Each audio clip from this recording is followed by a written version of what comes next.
What's up, my dudes and dudettes? It's finally that time of year again. We're back in the Wolves' Den. Last week we would have started, but it was Labor Day. We were tired. We gotta get back into mid-season form here. We had our little preseason. We're back and better than ever right now here. Again, I'm Jay Bir here in the Wolves' Den with you guys, and again, we got lots to talk about here. So we're gonna jump right into things here. Let's talk about last week's game. Arkansas State traveling all the way out to Sin City. But before we actually get to that, I understand everybody knows what this team has been dealing with the past couple of weeks. Team had a really big announcement on Saturday morning. Go ahead and throw that up there for me, guys. I want you guys to see this if you haven't checked it out yet.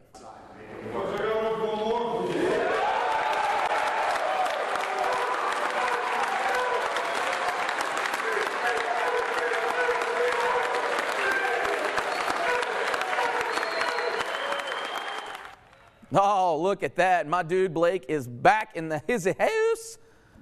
Just a really emotional moment. I love the way he surprised everybody. But this is my favorite part right here. Everybody coming in, dog pile on the coach. I, for one, was just kind of moved here to see him back in things. Really thought he was going to be back last week. But, people grieve at a different pace than some of us do. So big ups to Coach Blake coming back. Really stoked. And I'm glad that, he's trying to find a little normalcy back in life after, what he's dealt with, not just the past couple of weeks, but the past couple of years. So hats off to the big fella. We still got you in our thoughts and prayers here. All right, now let's get into this game. Obviously, that's going to be a big-time emotional pick-me-up there for the team here. Team, again, heading out to Sin City, taking on UNLV. Striking on this one fairly early on here. So let's go and get it. First possession, da-doot. I mean, hey, that was like some Cirque du Soleil stuff right there. Jeremy Smith coming down with it. And how about that? We got us a pick six. They almost had one in the first possession last week against SMU. They actually finished the job here this time. So look at that. Swoop, whoop, avoiding some tackles. That was top-notch receiving offensive move in there for the D back there. So early nothing, 7-0 lead there. But then Logan Bonner shaking everybody out, and that poor fella there has a family. Early lead right there, you see. They're going up 17-3, so you really like to see this response, especially from last week. This team really getting at it here. Ryan Graham, name you may not have heard of. Boom, getting in there, 9-yard run. Hey, they've got the pedal to the metal right now. Unfortunately, the PAT got blocked there, 23-3 here.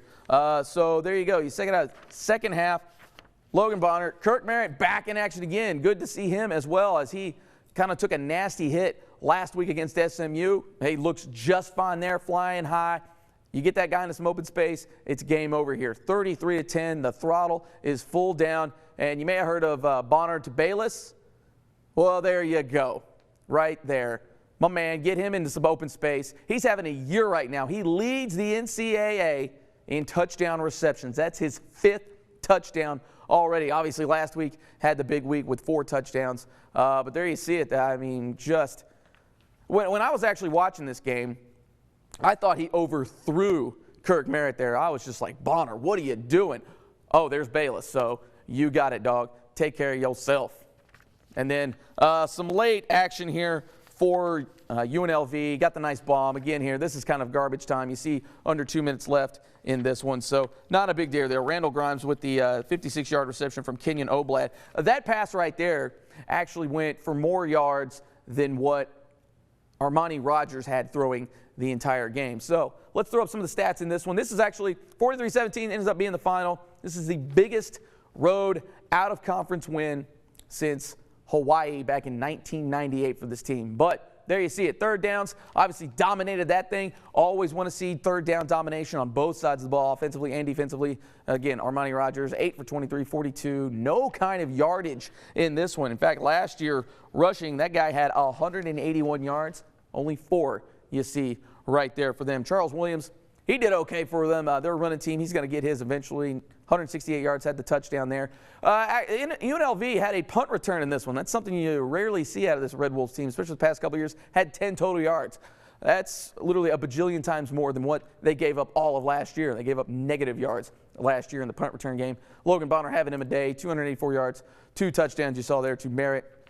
and to Bayless as well. Ryan Graham, you saw him, had over 100 yards in this one. Go ahead, young fella. They've got a stable back there between him and also Murray there in the backfield.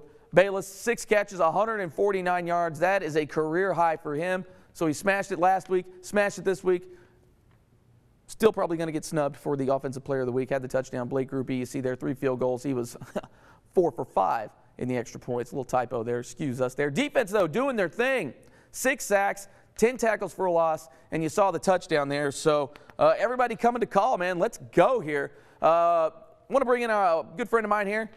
He was out there at the game, J.C. Cox. He's with 95.3 The Ticket up there in Jonesboro. Red Wolf Roll Call. What is up, my man? Hey, man. What's up, dude? I am fantastic. Let me get your hot take here because, again, I know you were out there. When you saw Coach Blake Anderson, when you heard that news, you know, all of us here kind of in Red Wolf Nation, you know, we've been feeling for the guy. And then to see that finally sort of everything kind of coming full circle in a sense. What were your feelings and what did you notice from the team?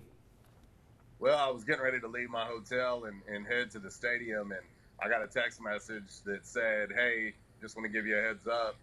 Coach Anderson is here, and he just addressed the team, and he's coaching. And so the first thing that just went through my mind, honestly, was relief. Yeah. You know, it's been a really challenging time, obviously, for Coach Anderson, his family, right. Everybody that's close, the team. And to hear that he was going to be back in his element in Vegas and surprise the team like he did was a pretty cool feeling. It was even cooler to be on the field and watch him lead the team out. You know, it felt like all was right in the world, at least for a few hours in Vegas. Absolutely here. And really, what did you notice in his demeanor? I mean, did he look like the Blake of old? Did he look like, you know, like you said, he's back in his element? Well, you know, it just honestly, once he came out for warm-ups and just was kind of going around and addressing the team and talking to everybody, I mean, it felt like normal. And then when the game started and he let them out on the field, it was normal. I mean, he puts his headset on that says BA, and the rest is history. And obviously, talking to the team and talking to the players and being around them, you could tell it was a nice shot in the arm for the team. And obviously, you see the final score, it certainly didn't hurt. Yeah, I think this one caught some people off guard. I, for one, wasn't surprised. I know last year this game was a little different just because the weather element was just something ridiculous in this one. But obviously, Arkansas State showing they're the better team. Let's get into the game here. What did you like out there? I mean, obviously, the offense really got rolling. They were rolling last week defensively, though. They stepped up. That was a big challenge they had last week, bigger challenge this week, you know, with that running heavy attack. What'd you think of both sides of the ball? Well, and I'll say this, the most complete performance that I've seen from this team in a long time. You know, they dominated right out of the gate. You start with the defensive touchdown with Jeremy Smith. You know, obviously, you look at special teams last week against SMU, and you wanted to obviously improve that area, which I think that they did this past week against UNLV. But defensively, they did exactly what I thought they would. They made Armani Rogers very, very uncomfortable, and he's just not a passing quarterback. You know, I think in last year's matchup, he completed almost as many passes to Arkansas State as he did his entire team. And so you look at this time around, 42 yards, pretty impressive. One of my keys to victory before the game was stop Armani Rogers, and you stop UNLV. And that seemed to be the case. I mean, 17 carries. I think he finished with 4 yards of rushing. He is a dynamic threat with his legs, and they did exactly that. They took him out of the game, and UNLV, in turn, was done.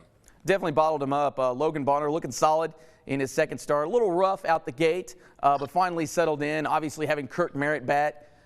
You see Omar Bayless we got here on his touchdown run there. I mean, that is a dynamic a duo as you're going to find. And then you've even got Brandon Bowling there waiting in the wings as he stepped up last week to help him out. You know, what did you see of Bonner? What did you like of him? Like I said, you know, had a little bit of a slow start. Well, Logan Bonner, you know, you look at him in his second collegiate start. I think through 2 weeks at this point, 6 touchdowns, 1 interception. Not too shabby.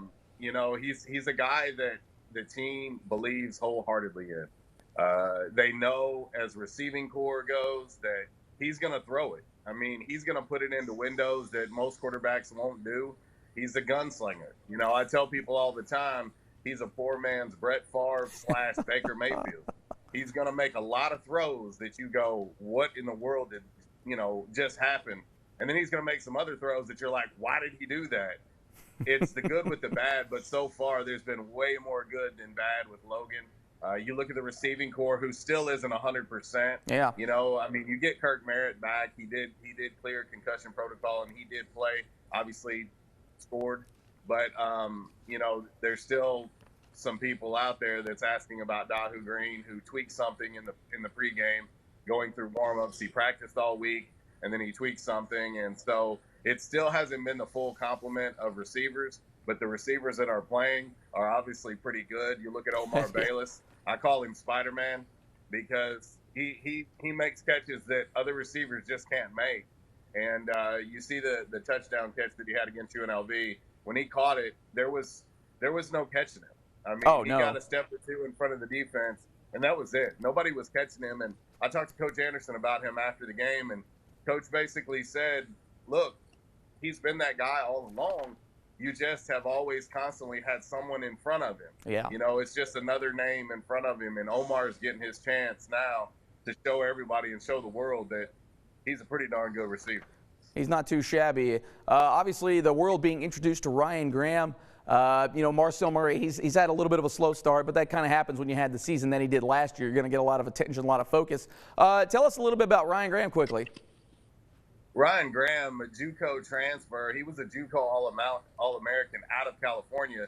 Kind of fitting, considering we were in Nevada, and he had a pretty good cheering section in the stadium for him. And I think that was part of the plan too. This was going to be the closest that Arkansas State's going to play to California this season, barring a bowl game, of course. But nothing he did on Saturday night surprised me. If you come to practice, you'll see he does all those same things in every practice. And I call him Christian McCaffrey 2.0.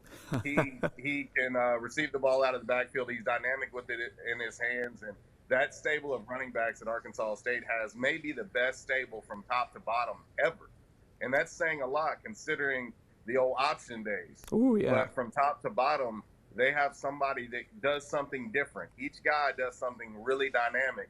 And, you know, Marcel, he tweaked his ankle, and Ryan got in, and once he got his opportunity, kind of took over. Isaiah Azubuike, as a true freshman, got some carries, which was really good. DJ Chapman, another last chance U guy that maybe isn't talked about as much as KD is.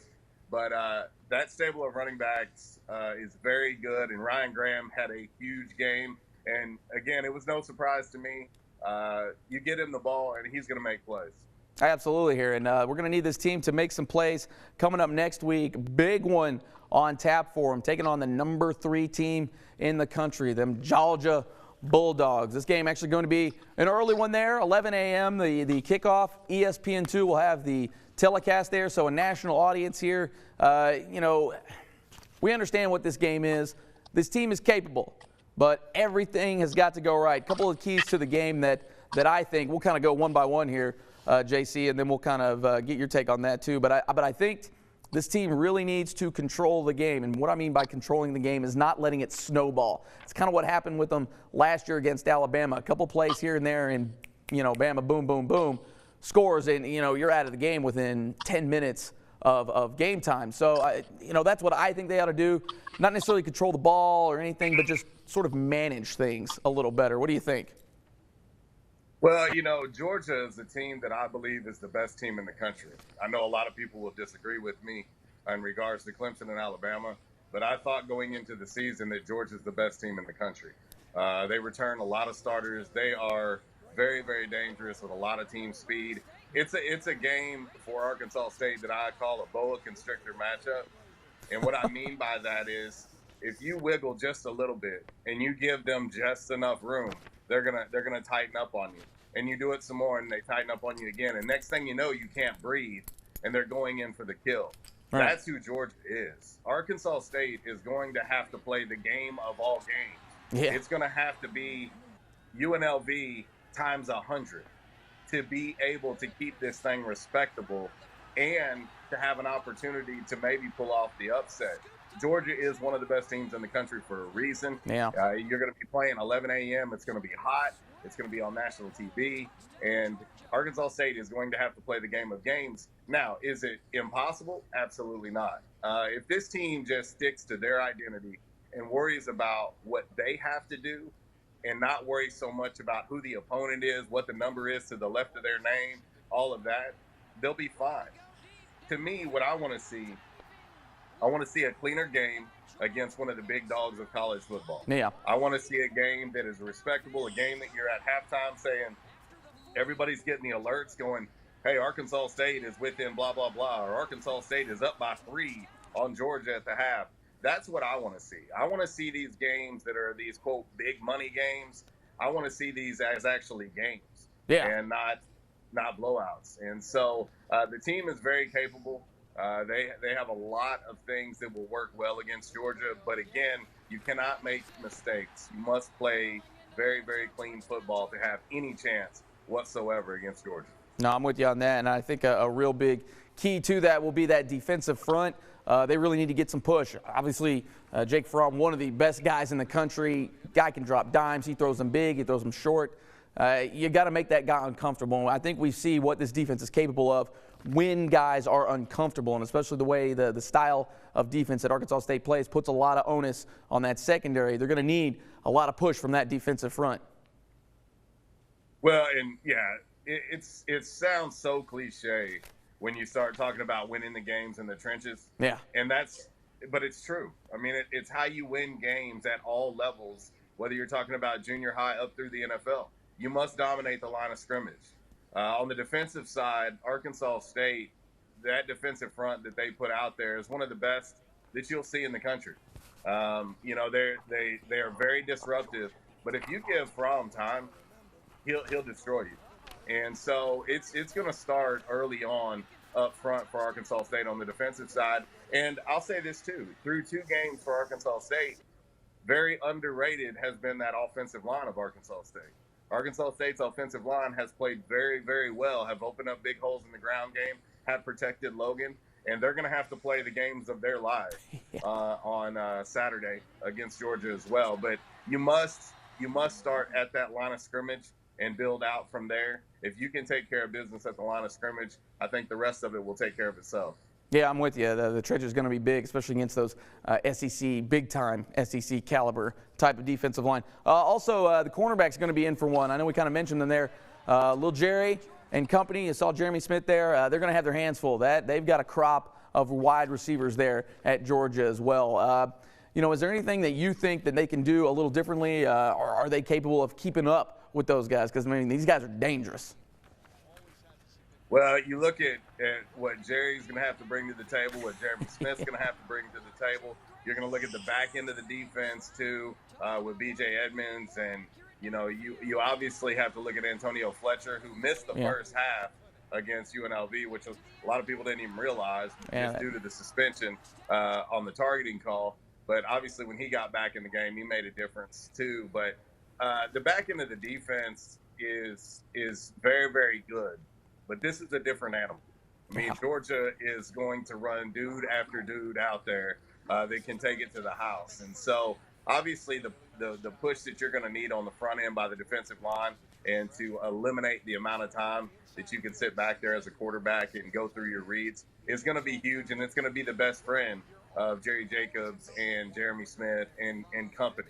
And so, obviously, too, you've seen a difference in the way they played the receivers this past week against UNLV as compared to SMU. A little bit more press coverage. Now, without going too far into it, obviously we'll see what the game plan is for Georgia this week. But it will start on the defensive line. They're going to have to help those guys on the outside. You don't want to give them too much time to have to be out there on an island with those receivers from Georgia. Absolutely here. And you kind of already mentioned it here, that O-line is going to have to give them some time. They're going to have to open up some holes for that running game. You really can't make this team one-dimensional because then it kind of makes it easier on that Georgia defense. You mentioned them a little bit. Go into a little more detail here of what this line is up against and what they got to do come this weekend against Georgia.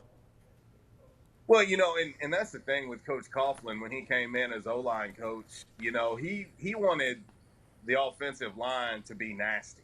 You know, Yeah. he wanted them to play with a chip on their shoulder, play very physical. And I think through 2 weeks, you've seen that. When you look at that offensive line, really and truly, outside of Jacob Still, everybody else hasn't had just a ton of time. And there's a lot, you look at half the offensive line is newcomers. And so, it starts and stops with Jacob Still. He sets the tone. He is the quarterback of that offensive line at center.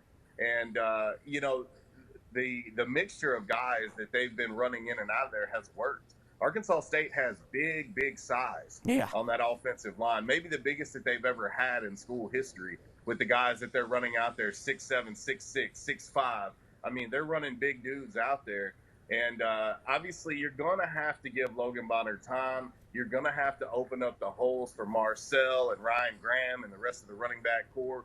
But if the offensive line plays like they've played through the first 2 weeks, they're going to give Arkansas State a chance to have success against Georgia. Oh, absolutely. I'm right there with you here. Finally, biggest key, I think, too, here, and this kind of goes without saying in any game, is just don't shoot yourself in the foot.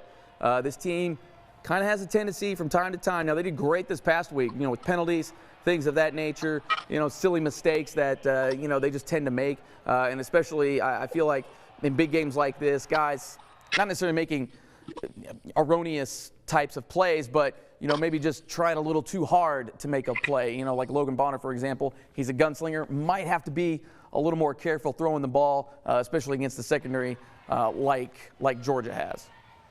Oh, there's no question. There's no question. A lot of the success that Arkansas State will or will not have against Georgia is going to fall on the shoulders of a guy making his third start, and that's Logan Bonner. He's certainly going to have to make some big time throws. If you have any chance to pull off the upset, he's going to have to take some chances. Now, it's when he takes those chances and how he takes those chances that's going to be the key. I really like the fact that he's been able to get 2 starts under his belt against SMU and UNLV. He did things better against UNLV than he did against SMU. I know the numbers don't look the same, but if you just pay attention and you watch the game, there were things that he did in UNLV that he didn't even do a week ago against SMU. And so getting those 2 games under his belt is going to be huge. But we can talk about winning in the trenches all we want and sound cliche, but this opportunity for Arkansas State to pull off an upset and play very well against Georgia is going to fall on the shoulders of Logan Bonner. That team will go as he goes. Yeah, absolutely. I'm right there with you. All right, so I think those are our keys to the game. How do you think this one's going to play out in the end? Man, I typically am not a prediction guy until about Friday of the week, because I like to see what practice holds and see who's in, see who's out, kind of see the game plan and things like that. So as far as predictions, I don't really have one for you yet. I would say this, that I believe that this time around will be the best that Arkansas State has played against a Power 5 opponent in the Blake Anderson era. And you think about some games that we were in, Tennessee, and some of the games in the past that we were in, I think that this time around they're going to have a puncher's chance to kind of raise everybody's eyebrows across the country. I think they'll have the opportunity to have the game that I think everybody wants Arkansas State to have, even if it's in a loss, but it's respectable. It's a competitive game. I think it's going to be a competitive game. I'll leave it at that. All right, I'm with that here. And we've seen a lot of the Sun Belt here. Sun Belt's having a banner year so far, so really wouldn't surprise me. And you got to hope that, man, this is when the conference really as a whole could take a step. Again, national TV audience, you want to see them at least play well. I didn't hear the last thing you said. You at least want to see Arkansas State, one of your bigger teams in the Sun Belt Conference, playing well on a national stage like this. Like you said, number 3 team in the country, to kind of go along with the Sun Belt Conference as a whole, just having a banner year so far. Oh, yeah. Well, and you look through 2 weeks, obviously you see what Georgia State did in week 1 against Tennessee. You see Coastal knocking off a rebuilding Kansas team, but still, nonetheless, you're winning at P5. Yeah, it would be nice to have Arkansas State in that conversation with the Sun Belt. It seems like year in, year out, the Sun Belt is either knocking off somebody or very close to knocking somebody off. I mean, you see Monroe against Florida State, they lose by a point. And, the Sun Belt Conference is starting to get more and more respect. It's stuff that we've been preaching about, but we cover the league. And so we're used to seeing what's happening. So, to be honest, some of this stuff isn't a surprise to us because we see it. But it would be nice to see Arkansas State be maybe that team from the Sun Belt that really gives the top 5 team a run for their money. And who knows? It's why you play the game. Ain't that what they say? Who knows? if things go well, could shock the world at the same time and really bring some love to the Sun Belt Conference. Absolutely. Let's go, my man. Let's play this thing right now. My man, I appreciate you coming on here. J.C. Cox up there in Jonesboro. Where can the people find you? Well, hey, listen, check it out. The show RWRC Radio, 10 to 12, Monday through Friday, right here on 95.3 The Ticket, AM 970. We're on cable television with Ritter Communications Tubetown Channel 21, and you can always check out our website, redwolfrollcall.com. You can also find us on the TuneIn Radio app. Just search RWRC Radio, and of course, I'm all over social media. Hit me on Twitter, Instagram, Facebook. I'm all over. And, man, I appreciate you guys having me. Absolutely, my man. We'll do it again sometime here. There's not a place you can't find the Red Wolf Roll Call and my man, J.C. Cox. Appreciate it, brother. All right, guys, so that will do it here. Big-time game against Georgia. Again, 11 a.m. kickoff. ESPN2 is going to have the broadcast there, so make sure you guys tune in here. We'll come back here next week. We'll break that thing all down for you, and hopefully, we're talking about an Arkansas State win, but we'll see how things play out here. Again, like my man JC says, you want to kind of go through the week here, see what the little tweaks to the plan are here, but it's going to be a big one nonetheless here. All right, that will about wrap things up here this week. We will see you guys again next time.